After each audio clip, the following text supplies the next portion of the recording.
un chico de 19 años en Florida grabaría prácticamente solo el álbum que inventaría el death metal, y casi nadie quiso lanzarlo porque pensaban que era demasiado extremo, incluso para los estándares del metal de esa época. Scream Bloody Gore, el disco que literalmente creó un género musical completo. Pero aquí está lo loco, fue hecho básicamente por una persona, Chuck Schuldiner, un adolescente obsesionado con el horror y la velocidad, que no podía mantener una banda estable, que fue rechazado por casi todos los sellos y que terminó grabando uno de los álbumes más influyentes del metal extremo, con equipo prestado y un presupuesto ridículamente bajo. Esta es la historia de cómo se creó Scream Bloody Gore.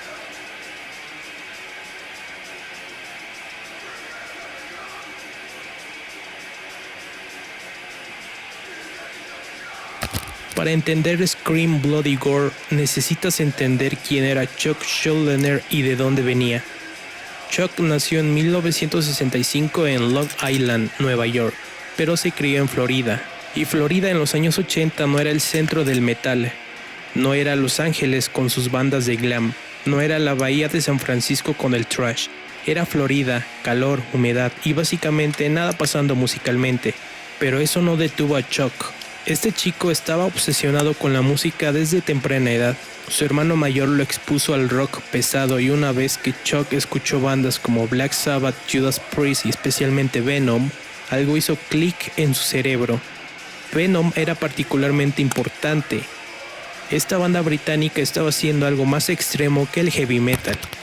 Es decir, más rápido, más oscuro, más satánico, y Chuck pensó, ¿qué pasaría si fuera aún más extremo que esto? Así que a los 16 años Chuck ya estaba formando bandas. La primera se llamó Mantas. El nombre venía de una canción de Venom. Todo en la vida de Chuck en ese momento giraba alrededor de hacer la música más pesada y rápida posible. Mantas era básicamente Chuck y quien quisiera tocar con él. Y aquí está el primer problema que perseguiría a Chuck durante toda su carrera temprana. No podía mantener a los miembros de la banda. No era porque Chuck fuera una mala persona necesariamente, era porque tenía una visión tan específica, tan intensa, que la mayoría de la gente no podía seguirle el ritmo. Chuck vivía y respiraba música prácticamente durante horas todos los días, escribía riffs constantemente y esperaba que todos los demás tuvieran el mismo nivel de dedicación. Spoiler, no lo tenían.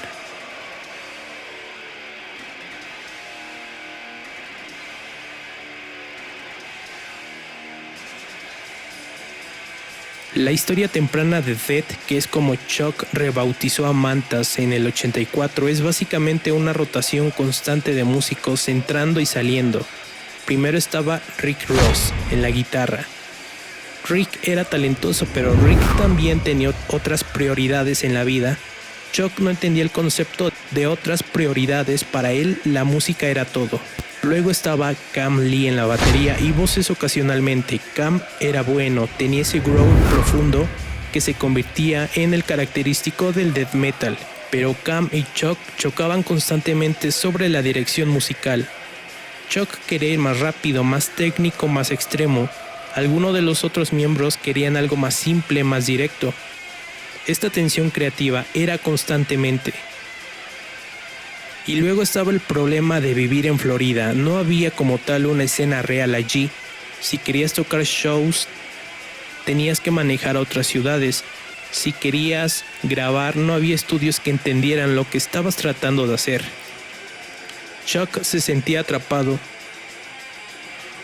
Tenía toda esta música en su cabeza, todas estas ideas, pero no tenía manera de ejecutarlas apropiadamente. Así que hizo lo que cualquier metalero desesperado haría. Empezó a grabar demos en condiciones horribles y enviarlas por correo a cualquiera que escuchara.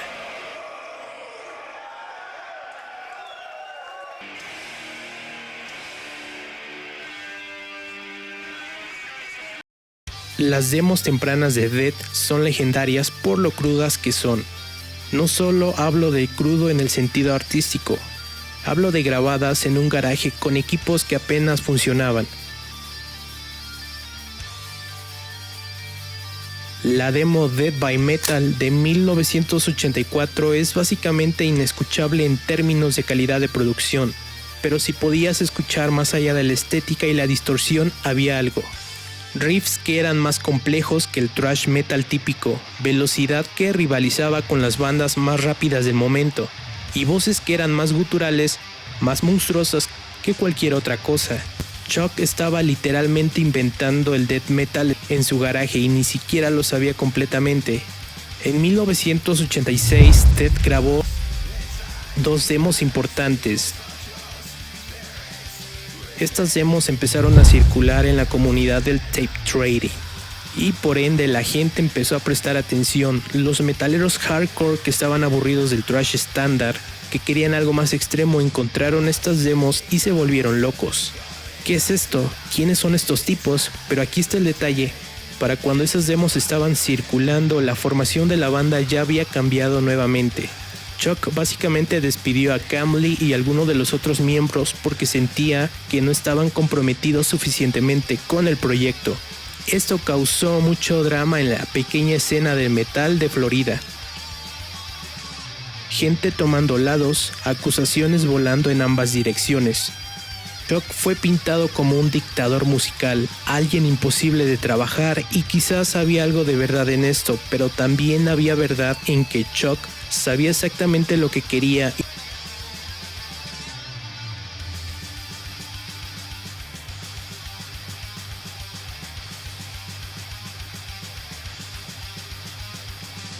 En 1986, Chuck tomó una decisión drástica, se mudó a California. ¿Por qué California? Porque ahí estaba pasando todo. El thrash metal estaba explotando en la bahía de San Francisco. Los Ángeles tenía una escena masiva. Chuck pensó que tal vez, solo tal vez, podría encontrar músicos que entenderían su visión. Se unió brevemente a una banda, pero eso no duró. Chuck se dio cuenta rápidamente que incluso estas bandas extremas no eran lo suficiente extremas para lo que él tenía en mente. Hubo intentos de formar una alineación californiana de death. Chuck conoció a algunos músicos, ensayaron algunas veces, pero nada cuajaba. California también era cara. Chuck no tenía dinero, estaba viviendo básicamente en sofás de gente, sobreviviendo con lo mínimo, y la nostalgia empezó a golpearlo. Por mucho que odiaras las limitaciones de Florida, era su hogar. Después de unos meses, Chuck regresó a Florida. Algunos dirán que era un fracaso. Chuck lo vio como recalibrar. Aprendió que no importaba dónde estuviera geográficamente, lo que importaba era encontrar a las personas correctas.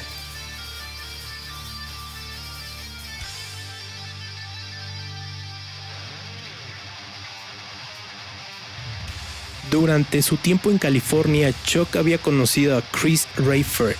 Chris era baterista y, más importante, entendía exactamente lo que Chuck estaba tratando de hacer. Chris no solo era técnicamente competente, tenía la velocidad, la agresión y la creatividad que Chuck necesitaba. Y crucial para una relación de trabajo con Chuck, Chris estaba dispuesto a seguir la visión de Chuck sin demasiado ego. Cuando Chuck regresó a Florida, Chris eventualmente lo siguió. Esto te dice algo sobre el nivel de creencia que Chris tenía en la música que estaban creando. Chuck también trajo de vuelta a Rick Ross para la guitarra. A pesar de sus diferencias pasadas, necesitaba a alguien que ya conociera el material y Rick era la mejor opción disponible del momento. Pero quedó claro desde el principio que esta era la banda de Chuck. Él escribía las canciones, él tenía la visión final, él tomaba las decisiones. Para 1987, Death tenía una formación que podía realmente hacer justicia a la música que Chuck estaba escribiendo durante años. Era hora de grabar un álbum apropiado.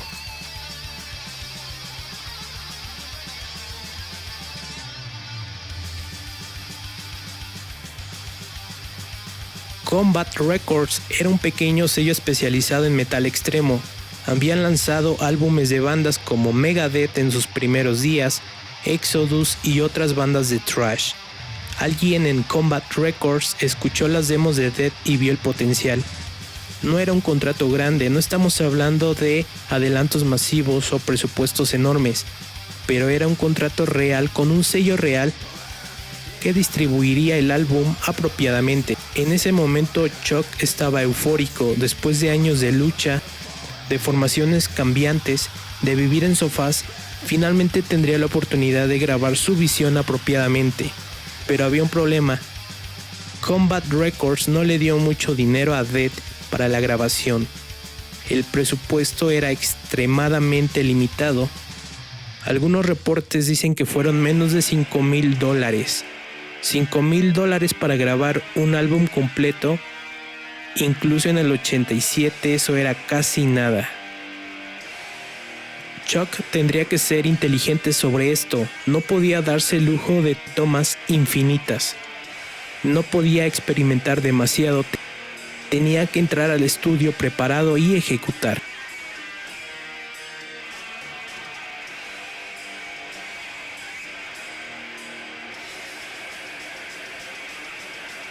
Music Grinder Studios en Los Ángeles era donde se grabaría Scream Bloody Gore.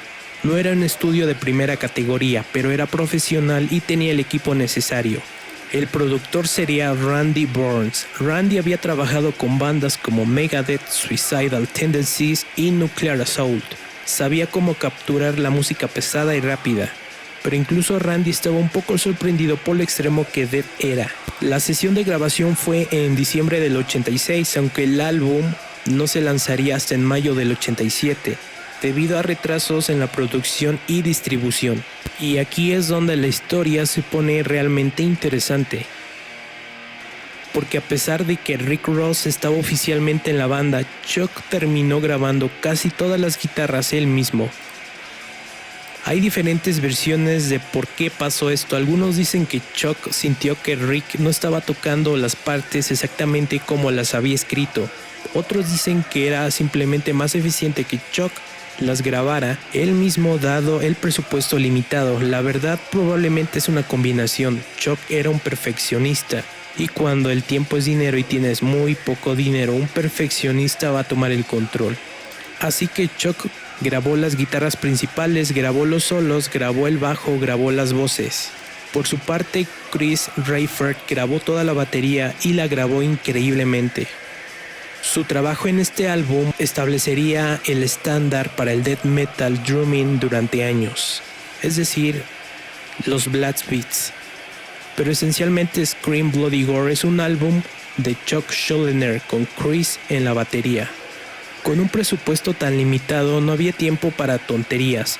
Chuck y Chris básicamente vivían en el estudio durante las sesiones. Randy Burns cuenta que Chuck era increíblemente preparado. Sabía exactamente qué quería. Cada riff, cada transición, cada solo, todo estaba planeado en su cabeza. Las guitarras fueron grabadas con amplificadores Marshall, nada especial. Pero la forma en que Chuck tocaba, la precisión de su mano derecha, la claridad de sus riffs a pesar de la velocidad, es lo que hizo que el sonido fuera tan especial.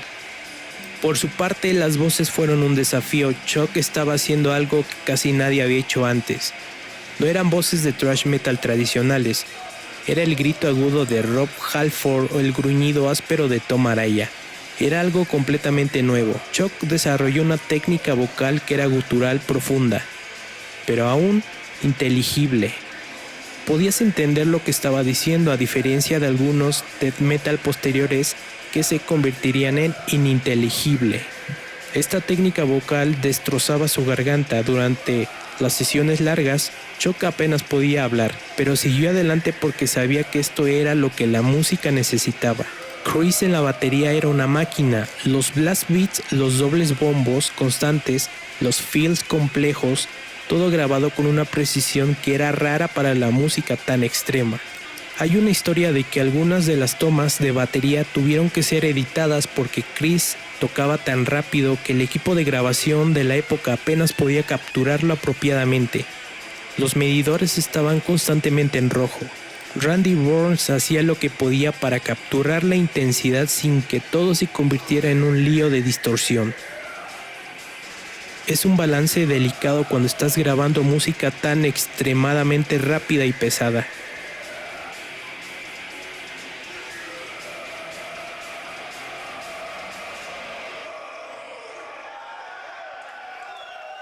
Hablemos de las canciones reales en Scream Bloody Gore y de dónde vinieron. Infernal Death abre el álbum con ese riff icónico. Es rápido, es técnico y establece inmediatamente que esto no es thrash metal. Las letras hablan sobre muerte y oscuridad, temas que serían recurrentes durante todo el álbum. Chuck era un gran fan de las películas de horror, no las películas de terror psicológico, sino de las películas gore directas. Películas como Evil Dead, Reanimator, The Beyond, gore excesivo, violencia gráfica, cosa que la mayoría de la gente encontraba repugnantes. Chuck encontraba inspiración en esto, no porque fuera un tipo violento en la vida real. Por todos los relatos, Chuck era callado y tímido, pero en su música podía explorar temas tan oscuros sin consecuencias reales. Zombie Ritual es probablemente la canción más conocida del álbum. Ese riff principal es uno de los más icónicos del death metal. La canción es sobre los zombies levantándose de la tumba, causando caos directo. Es directa, es efectiva y tiene un groove a pesar de la velocidad. The Night of Life muestra la habilidad de Chuck para escribir canciones que no solo eran velocidad por velocidad. Hay secciones que reduce la velocidad antes de explorar de nuevo. Por su parte, Sacrificial tiene algunos de los riffs más complejos del álbum. No son acordes de potencia simples. Chuck estaba usando progresiones más interesantes, algo que se volvería más prominente en álbumes posteriores de Death, y convirtiéndose de esta manera en death metal progresivo. Por su parte, Mutilation vino directamente de las demos anteriores. Chuck refinó la canción, la hizo más ajustada, pero la esencia era la misma: violencia musical pura. Regurgitated Gods es exactamente lo que el título sugiere, es asqueroso, es gráfico y es genial. Chuck no estaba tratando de ser sutil, quería choquear, quería empujar los límites. Baptist in Blood tiene una de las mejores introducciones del álbum, ese riff lento y pesado que eventualmente explota en velocidad total en composición maestra. Y finalmente, las últimas tres piezas, Torn to Pieces, continúa el tema de la violencia gráfica. Evil Dead es un tributo directo a la película de Sam Raimi. Chuck amaba esa película. La había visto decenas de veces. Toda la atmósfera de la canción trata de capturar la locura de esa película. Y finalmente, Scream Bloody Gore cierra el álbum con pura agresión. Es la declaración final: esto es death metal, esto es extremo y si no te gusta, vete.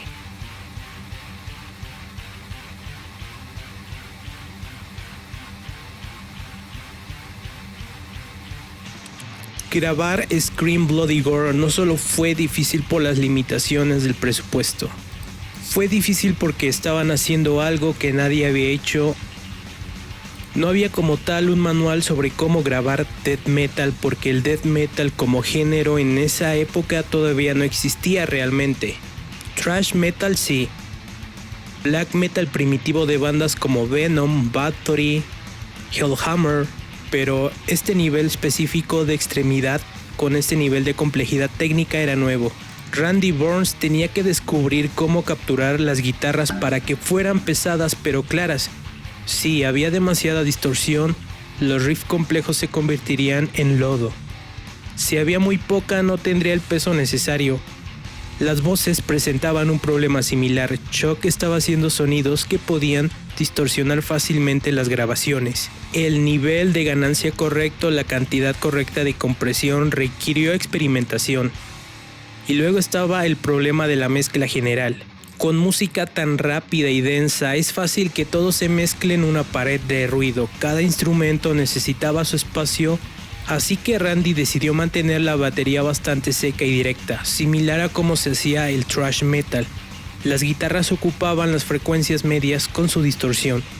Por su parte, el bajo que Chuck también grabó estaba ahí, pero no tan prominente como sería en álbumes posteriores de Death. Las voces de Chuck estaban lo suficiente altas en la mezcla para que las letras fueran inteligibles. Esta fue una elección deliberada. Chuck quería que la gente escuchara lo que estaba diciendo, no solo escuchar gruñidos sin significado. Finalmente, la masterización fue hecha rápidamente. No había presupuesto para múltiples rondas de revisiones. Lo que salía del estudio fue básicamente lo que terminó en el álbum.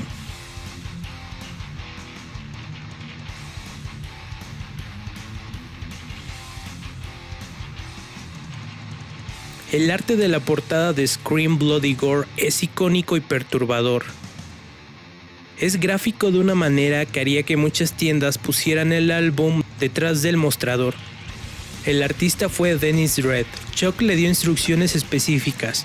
Quería que fuera violento, quería que fuera tan impactante, quería que hiciera que la gente se diera cuenta. No había presupuesto grande para el arte tampoco, pero Dennis entregó algo que capturaba perfectamente el sonido del álbum.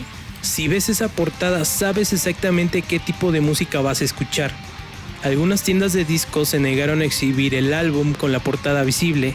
Estas tiendas de disco las pondrían con la portada hacia la pared o lo mantendrían detrás del mostrador. Esto limitó las ventas parcialmente, pero también le dio al álbum cierta mística. Era música prohibida, música peligrosa, y eso lo hacía más atractivo para exactamente el tipo de fans que Death quería.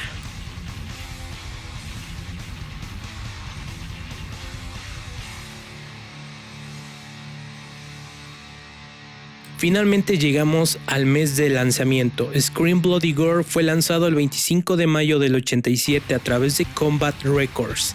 La distribución fue limitada, pero mejor de lo que Chuck había hecho antes con las demos.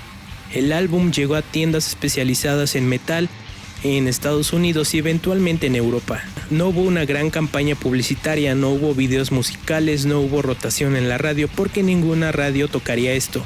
El marketing fue básicamente boca a boca y reseñas en revistas de metal underground. Y las reseñas fueron mixtas al principio. Algunos críticos no sabían qué hacer con esto, puesto que era demasiado extremo, demasiado violento, demasiado diferente. Dieron malas reseñas diciendo que era solo ruido, que las letras eran repugnantes sin propósito. Pero para los fans hardcore entendieron inmediatamente. Esta era la revolución del metal extremo que habían estado esperando. Los metaleros que pensaban que el thrash se había vuelto demasiado formulaico encontraron algo nuevo en Scream Bloody Gore.